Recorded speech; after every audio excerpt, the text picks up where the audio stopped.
Welcome back to another Film Geek movie review. Here in just a bit, I'm about to go walk over to my futon and watch the new Netflix original, Believer 2, with my cat Haku.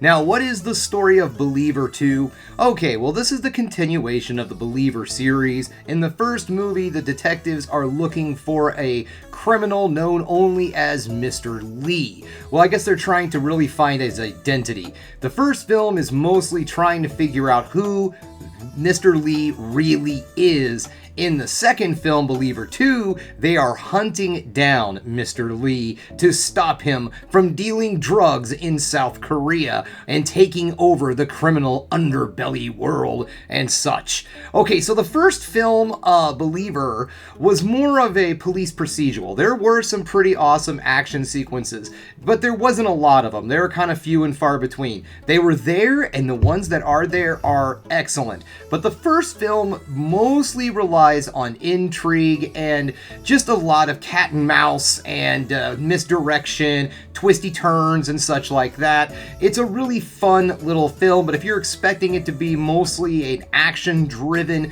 movie, it's a bit more like a crime thriller, not a crime action film.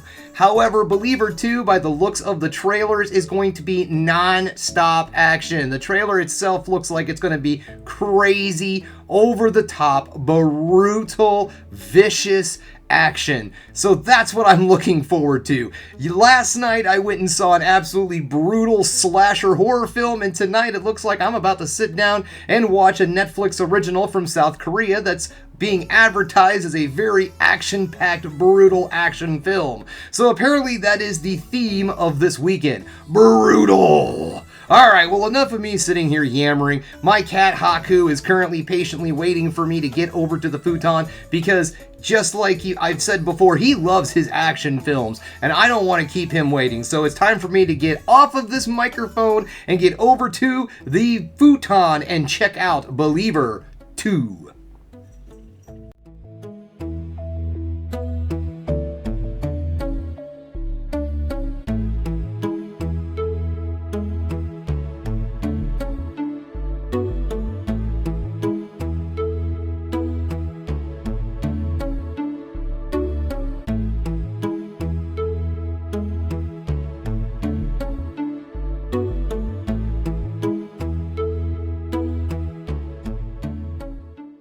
Just getting done watching Believer 2, and guys, I really enjoyed this movie. I had a pretty good time with it.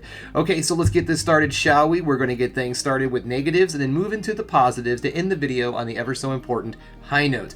Okay, out the gate, this film is right around 2 hours long, and it does feel it. It does get a bit draggy in spots. The pacing of the film isn't bad. It does move along pretty well. The story is pretty complicated, and it does a good job of not getting convoluted, but it does cause the film to be a little lengthy. There's a lot of stuff that has to be explained, and it does kind of slow the film down a little bit. However, the action sequences in this film more than make up for it. In the negative still, though, this isn't something that really bothered me. However, it could bother some. As I said in the intro, this is a brutal action film. And let's just say, this is borderline horror level gore. I mean, seriously, there is a lot of bloody violence in this film. So again, if you're someone who cannot handle gore and doesn't like a lot of over-the-top violence, this might not be your kind of movie. You might not be able to stomach it, basically. But other than that, there's not a lot about this film that I didn't like. So we're moving into the positives. Okay, first off, the action in this film. When there are action sequences, they are phenomenal. They are extremely well choreographed, well filmed. Everything about them are just excellent. Just very, very well executed action sequences in this film.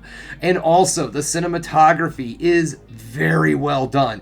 There is a lot of really, really amazing shots and sequences in this film, and it was really unfortunate for me, at least, because I watched this. It's Netflix. I don't know, maybe it was in theaters in South Korea, but it's Netflix here, and there's so many parts in this movie where things were just so big and vibrant that I really wished I could have seen them on a big screen.